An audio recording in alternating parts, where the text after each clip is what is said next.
The Frog Prince, or Iron Henry, a fairy tale by the Brothers Grimm. Some stories are about bravery, others about love, but The Frog Prince, or Iron Henry, is a tale of promises, patience, and unexpected transformations.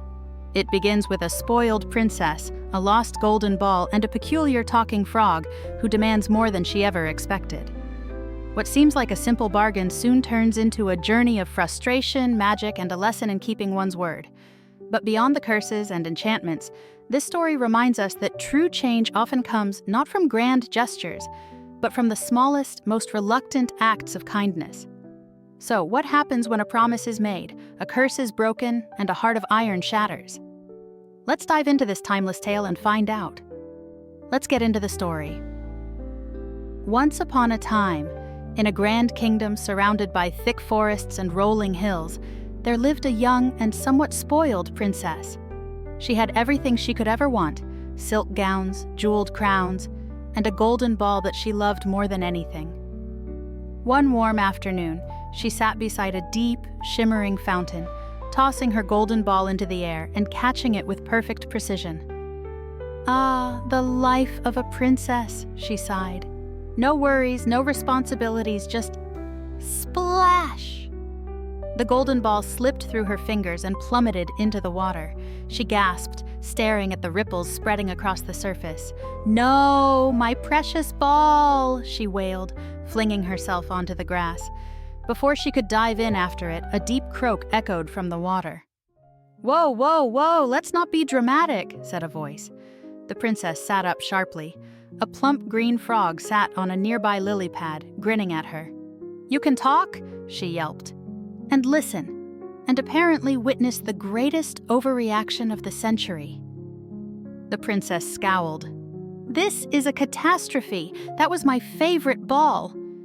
The frog tilted his head. "Lucky for you, I happen to be an expert in retrieving lost objects." "You mean you'll get it for me?" "Sure," the frog said, "on one condition." "Ugh, there's always a catch." "You must let me eat from your plate, drink from your cup, and sleep on your pillow," he said. "EW, absolutely not." "Okay then," the frog shrugged, turning away. "Enjoy explaining to your royal tailor why your dress is now waterlogged." "Fine, just get my ball." With a smirk, the frog dove into the water, and a moment later emerged with the golden ball. He rolled it toward her, and she snatched it up eagerly. "Oh, thank you, little frog. Bye now," she chirped, before running off at full speed. "Hey, wait! Oh wow, she's fast," the frog muttered, watching her disappear into the castle. That night, as the princess dined with her father, the king, a wet thwack sounded at the doors. "Ahem," a familiar voice croaked. "Your Royal Highness, remember me?" The princess turned pale as the frog hopped onto the grand dining table. "Who let a frog into the castle?" the king demanded. "I believe," the frog said, dramatically wiping a speck of soup off his forehead, "it was your daughter." The princess shrank in her chair. "He's lying," she blurted out. "I would never—" The frog raised an eyebrow. She sighed. "Fine, I may have accidentally promised him something." "You made a promise, and promises must be kept," the king said sternly. The princess groaned and reluctantly pushed a tiny plate toward the frog. He ignored it and hopped straight onto her own plate, slurping from her soup. A fine cuisine of fancy water," he said, smacking his lips. The princess turned red as the court stifled their laughter. After dinner, the princess rushed to bed, hoping the frog had forgotten about the final part of the deal. No such luck. "So, scooch over," the frog croaked, hopping onto her pillow. "No way." "You made a promise," the frog reminded her. With a furious groan, the princess grabbed him and threw him across the room. There was a bang, a flash, a whoosh of magic. When the dust cleared, a handsome prince stood where the frog had been. She blinked. "What just happened? Surprise! You broke the curse." "You were the frog?" "I was the frog. Thanks to your royal tantrum, I'm finally me again." She stared at him.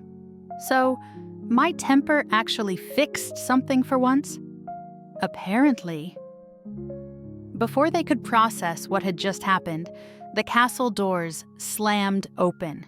A grand-looking man, dressed in iron armor and a dramatic cape, burst into the room sobbing. "My prince! My poor cursed prince!" The prince's face lit up. "Henry!" Henry rushed forward, clutching the prince's hands.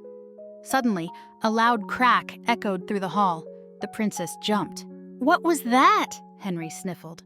"Oh, just the first iron band breaking from my heart." "Your what?" "When my prince was cursed, my heart nearly broke," Henry said, placing a hand over his chest. "So I had 3 iron bands forged around it to keep it from shattering completely. And now that he is free, the bands are breaking one by one." Another crack. The princess eyed him. How many of these heart bands do you have?"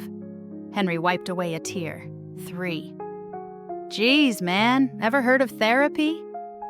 The final band snapped, and Henry burst into joyful tears as he embraced the prince. The princess turned to the prince. "So, now that you're not a frog, I suppose we—" The prince raised an eyebrow. "Getting ahead of yourself, aren't you? Wait, don't we have to get married now?" "Pfft, no. Let's start with, I don't know, talking?